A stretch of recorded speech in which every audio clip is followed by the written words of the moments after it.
નમસ્કાર વિદ્યાર્થી મિત્રો, 10મા ધોરણની અંદર માસ પ્રમોશન મેળવી અને આપ 11મા ધોરણની અંદર પ્રવેશ કરી ચૂક્યો છે. 11મા ધોરણની અંદર ભૂગોળ વિષય 11 આર્ટ્સની અંદર ભૂગોળ વિષય છે એક સ્વતંત્ર વિષય તરીકે આપણે ભણવાનો છે. 10મા ધોરણની અંદર સામાજિક વિજ્ઞાનમાં આપણે ભૂગોળનો કેટલોક પાર્ટ, ઇતિહાસ, ભૂગોળ, અર્થશાસ્ત્ર, એની સાથે આપણે ભૂગોળનો કેટલોક પાર્ટ છે એ ભણેલા. હવે એક સ્વતંત્ર વિષય તરીકે ભૂગોળ છે આપણે ભણવાનો છે. તો ભૂગોળ છે એના વિશે કેટલીક માહિતી આપણે મેળવીએ. પ્રથમ એકમ છે, પહેલો જ પાઠ છે આપણો ભૂગોળ એક વિષય તરીકે.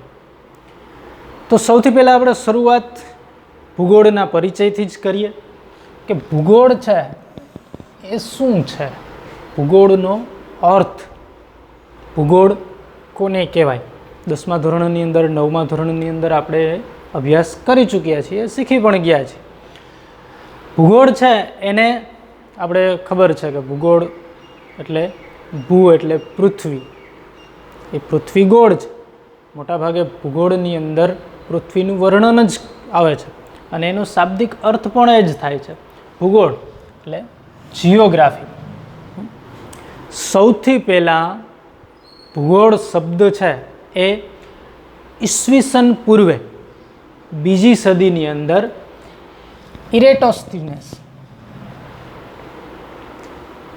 ઇરેટોસ્થિનીસે સૌથી પહેલાં ભૂગોળ એટલે કે જિયોગ્રાફી એવો શબ્દ આપ્યો. ઈસવીસન પૂર્વે 2જી સદીની અંદર સૌથી પહેલાં ઇરેટોસ્થિનીસ જેણે આ જિયોગ્રાફી શબ્દ આપ્યો. હવે જિયોગ્રાફી છે એનો અર્થ શું થાય છે?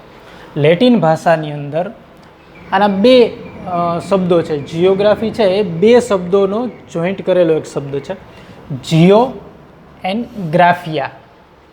લેટિન ભાષાની અંદર જિયો અને ગ્રાફિયા એવા બે શબ્દો છે. જિયો એટલે પૃથ્વી અને ગ્રાફિયા એટલે વર્ણન, જેનો અર્થ થાય છે જિયો એટલે પૃથ્વી, ગ્રાફિયા એટલે વર્ણન. એટલે કે આ લેટિન ભાષાની અંદર જિયોગ્રાફી શબ્દનો અર્થ થાય છે પૃથ્વીનું વર્ણન.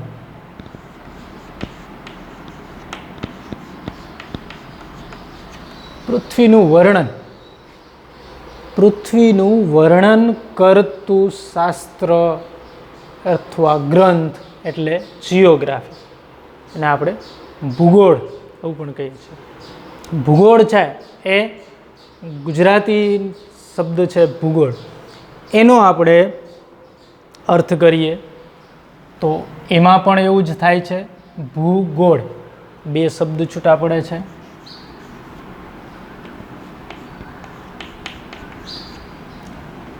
ભૂ એટલે પૃથ્વી, ગોળ એટલે રાઉન્ડ.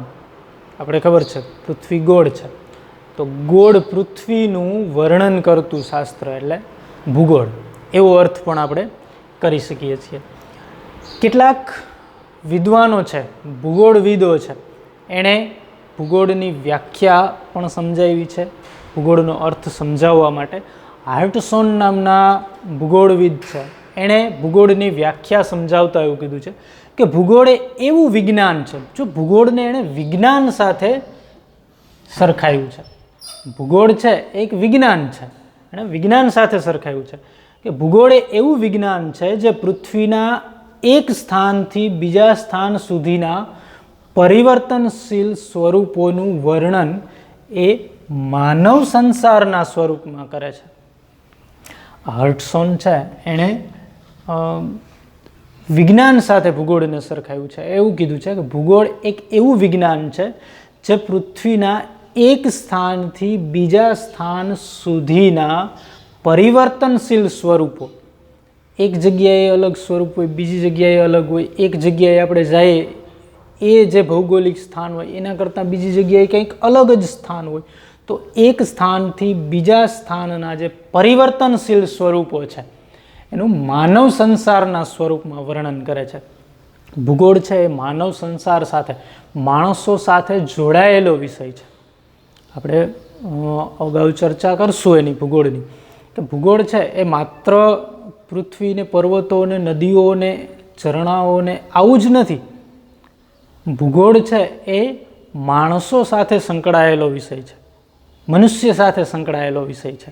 એટલે ભૂગોળને આમ તો બે વિભાગ કર્યા જ છે આપણે, પ્રાકૃતિક અને સાંસ્કૃતિક. પ્રાકૃતિક અને સાંસ્કૃતિક બે વિભાગની અંદર પણ વિભાજિત કરી શકાય ભૂગોળને. માનવ સાથે જોડાયેલા, માણસે જે સંસ્કૃતિ છે એનો આવિષ્કાર કર્યો છે એ ભૂગોળ આધારિત છે. એટલે ભૂગોળ છે એને માનવ સંસારના સ્વરૂપમાં વર્ણન કરે છે. તો આ હાર્ટસોન છે એની વ્યાખ્યા છે. ઘણા બધા બીજા વિદ્વાનો છે એમને પણ વ્યાખ્યા આપી છે. ભૂગોળનો અર્થ આપી એની વ્યાખ્યા આપો, આવો પ્રશ્ન પૂછાય. અર્થ છે જીઓગ્રાફી છે, બે શબ્દોને સંધિ છૂટી પાડી જીઓ વત્તા ગ્રાફી. જીઓ એટલે પૃથ્વી, ગ્રાફિયા એટલે વર્ણન, પૃથ્વીનું વર્ણન, આવો અર્થ કરી શકીએ. વ્યાખ્યાની અંદર હાર્ટસોન છે એણે વ્યાખ્યા આપી છે કે ભૂગોળ એવું વિજ્ઞાન છે જે પૃથ્વીના એક સ્થાનથી બીજા સ્થાન સુધીના પરિવર્તનશીલ સ્વરૂપોનું વર્ણન માનવ સંસારના સ્વરૂપમાં કરે છે. આ વ્યાખ્યા ઉપરથી આપણે ભૂગોળ છે એનો અર્થ પણ કરી શકીએ કે ભૂગોળ છે માણસો સાથે જોડાયેલું છે, માણસ સાથે જોડાયેલું છે, માનવ સંસાર સાથે જોડાયેલું છે. કેટલાક વિદ્વાનો છે એણે અલગ અલગ સંકલ્પનાઓ, વ્યાખ્યાઓ ભૂગોળ વિશે આપી છે. એમાંથી કેટલાક શબ્દો છે એ તારવવામાં આવ્યા છે. એના આધારે ભૂગોળ છે એની અંદર ભૂગોળને સમજવા માટે 3 શબ્દો છે એ સમજવા જરૂરી છે. વોટ ઇઝ, વેર અને વાય ઓફ ઇટ. ભૂગોળ છે એ સમજવા માટે આ 3 શબ્દો છે એ મહત્વના છે. વોટ ઇઝ શું છે, વેર ક્યાં છે, વાય ઓફ ઇટ શા માટે છે. આ 3 શબ્દો છે એ ભૂગોળને સમજવામાં મદદ કરે છે. આના આધારે ભૂગોળ છે એ અભ્યાસ કરે છે, સંશોધનો કરે છે. શું છે, વોટ ઇઝ શું છે, કોઈ પણ વસ્તુ છે એ શું છે, પૃથ્વી છે શું છે, નદી છે, પર્વત છે, આ બધું શું છે. ક્યાં છે, વેર ઇઝ ક્યાં છે. આપણે કહીએ કે દુનિયાનું સૌથી ઊંચું શિખર માઉન્ટ એવરેસ્ટ હિમાલયની અંદર છે. તો આ 3 બાબતો એની અંદર આવી જાય છે. શું છે, સૌથી ઊંચું શિખર છે માઉન્ટ એવરેસ્ટ. ક્યાં છે, હિમાલયની અંદર છે. શા માટે છે, એને સૌથી ઊંચું શા માટે કહેવાય? કે દરિયાની સપાટીથી સૌથી ઉપરનો ભાગ, એના માટે એનાલિસિસ કરવું પડે કે ઊંચાઈ માપવી ક્યાંથી.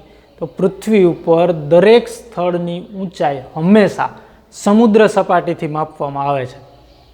આપણે 9મા 10મા ધોરણની અંદર શીખી પણ ગયા છીએ. સમુદ્ર સપાટીથી ઊંચાઈ છે એને માપવામાં આવે છે.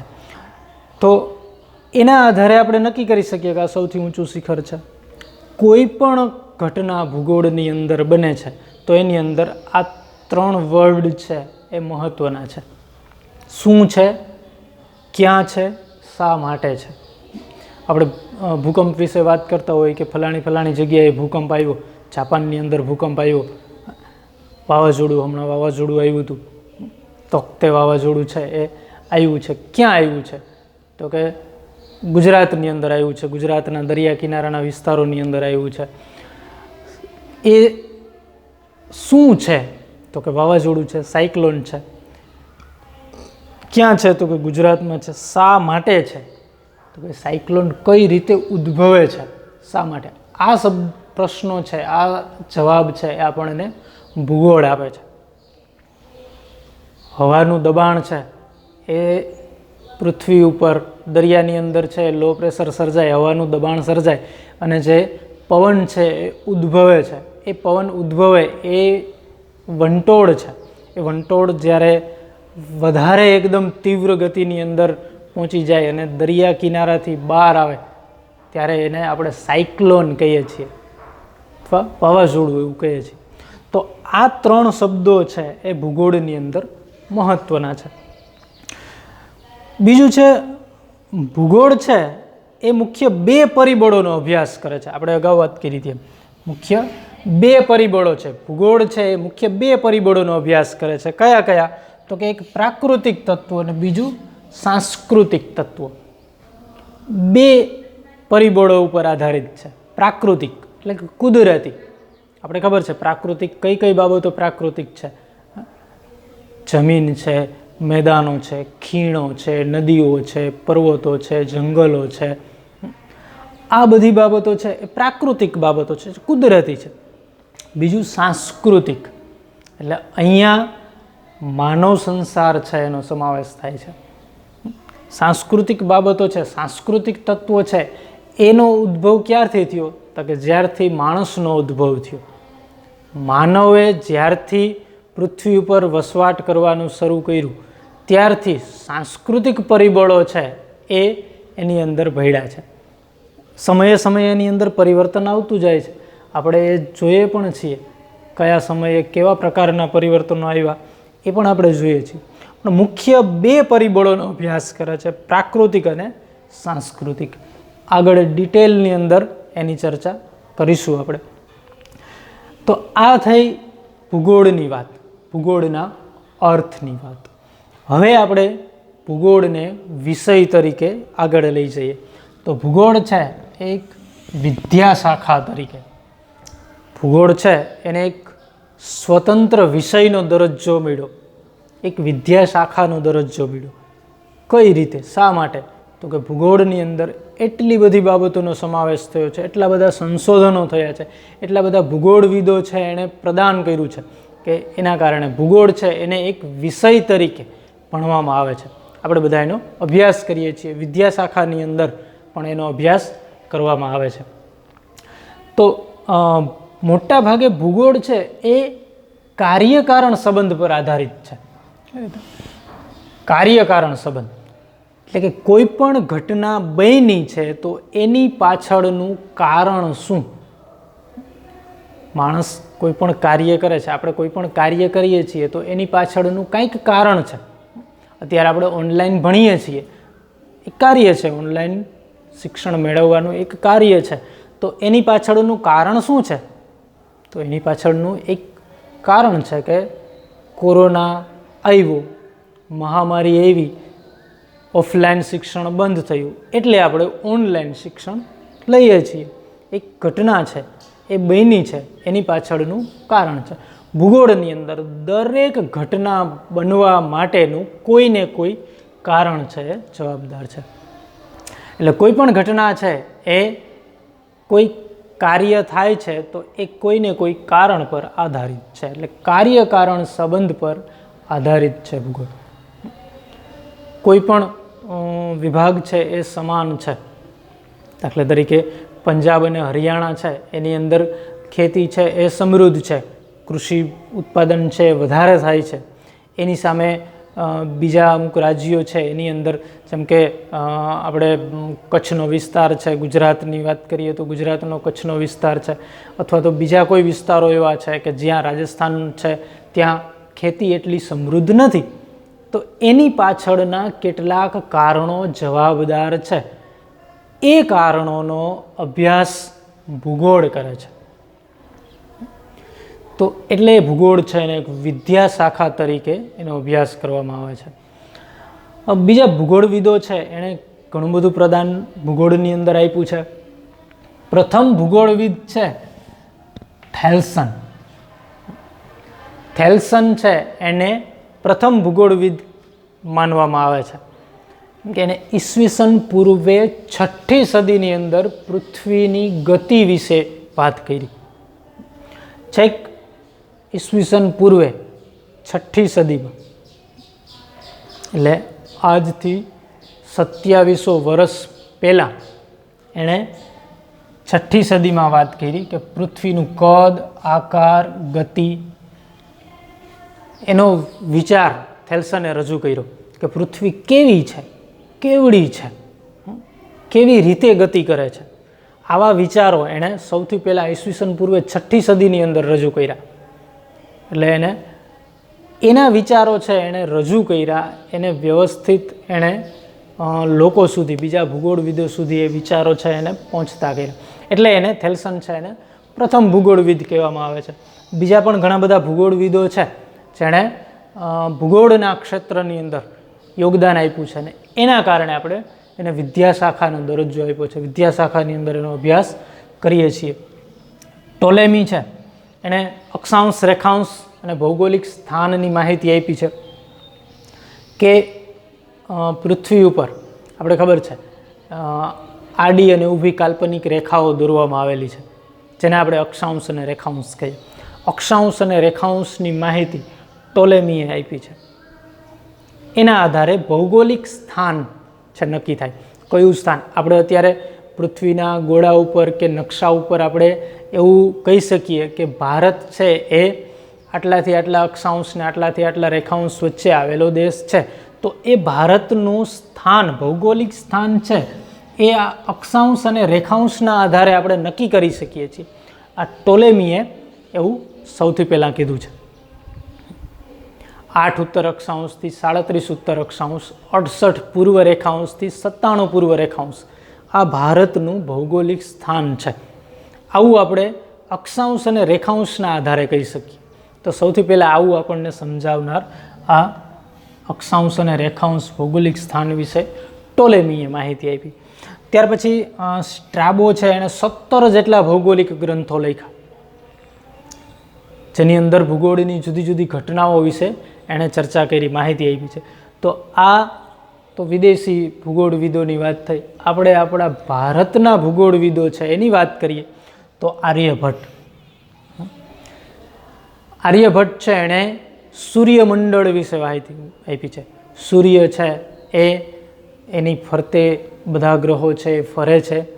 બ્રહ્માંડ વિશેની માહિતી આપણને સૌથી પહેલાં આર્યભટ્ટે આપી છે કે સૂર્યમંડળ છે એક આખું કુટુંબ છે, એની અંદર 9 ગ્રહો છે, પછી પ્લુટો છે એને ગ્રહમાંથી બાકાત કરી દેવામાં આવ્યું છે, ને આ બધી વાત તો પછીની છે. પણ આર્યભટ્ટ છે એણે સૂર્યમંડળને પૃથ્વી, સૂર્ય, બુધ, મંગળ, યુરેનસ આવા બધા ગ્રહો છે એની વાત આર્યભટ્ટે કરેલી છે. વરાહમિહિર છે એણે પૃથ્વીનો વ્યાસ એની વાત કરી છે, પૃથ્વીના વ્યાસ વિશે, કે પૃથ્વી છે આપણે થેલ્સન છે એણે પૃથ્વીનો વિચાર રજૂ કર્યો કે પૃથ્વી કેવી છે, કેવું કદ છે એનું, કે આટલો વિસ્તાર છે પૃથ્વીનો, પૃથ્વી ગોળ છે, લંબગોળ છે, આવા બધા વિચારો રજૂ થયા. પછી વરાહમિહિર છે એણે પૃથ્વીનો વ્યાસ એટલે કોઈ પણ વર્તુળ છે એનો અડધો ભાગ આપણે ગણિતની અંદર ભણવામાં આવે છે.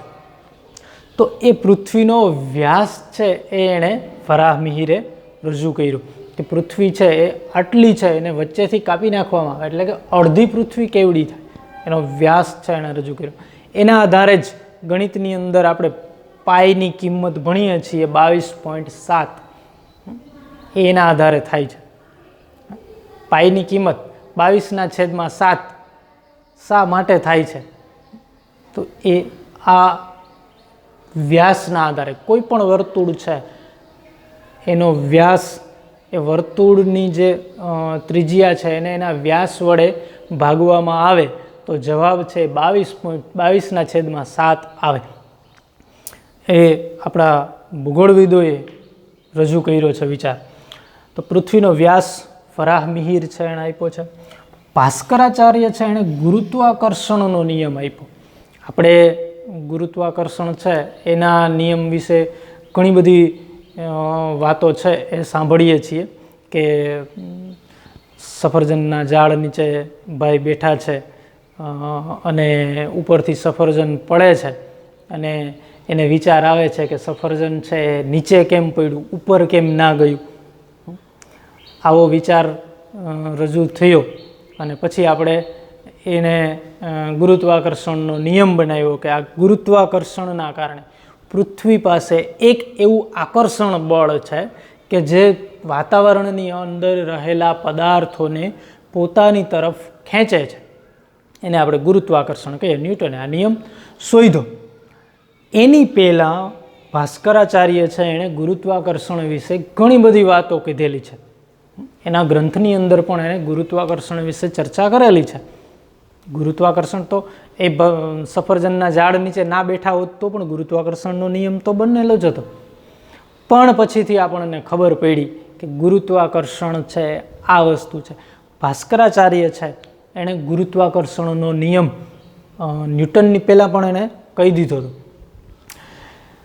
બ્રહ્મગુપ્ત છે એણે ખગોળ જ્યોતિષના ગ્રંથો, ખગોળશાસ્ત્ર એને ગ્રંથો લખ્યા છે.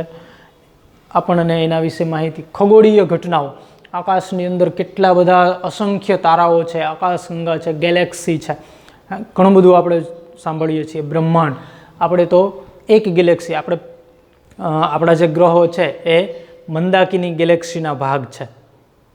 એવી તો કેટલી ગેલેક્સીઓ છે બ્રહ્માંડની અંદર, અવકાશની અંદર. તો એના વિશે બ્રહ્મગુપ્તે વાત કરી. ખગોળ અને જ્યોતિષ બંને ગ્રંથો એણે આપ્યા. ખગોળશાસ્ત્ર પણ આપ્યું અને જ્યોતિષશાસ્ત્ર પણ. જ્યોતિષશાસ્ત્ર છે એ ખગોળ વિજ્ઞાન ઉપર જ આધારિત છે. ગ્રહો છે, નક્ષત્રો છે, એના આધારે આપણે કોઈ જ્યોતિષ પાસે જઈએ તો એ ગ્રહની ને તિથિ ને નક્ષત્ર ને એની બધી વાત કરી અને પછી વાત કરતા હોય છે જ્યોતિષની. તો આ જે ખગોળ વિજ્ઞાન અને જ્યોતિષશાસ્ત્ર છે આવા ગ્રંથો બ્રહ્મગુપ્તે આપ્યા છે.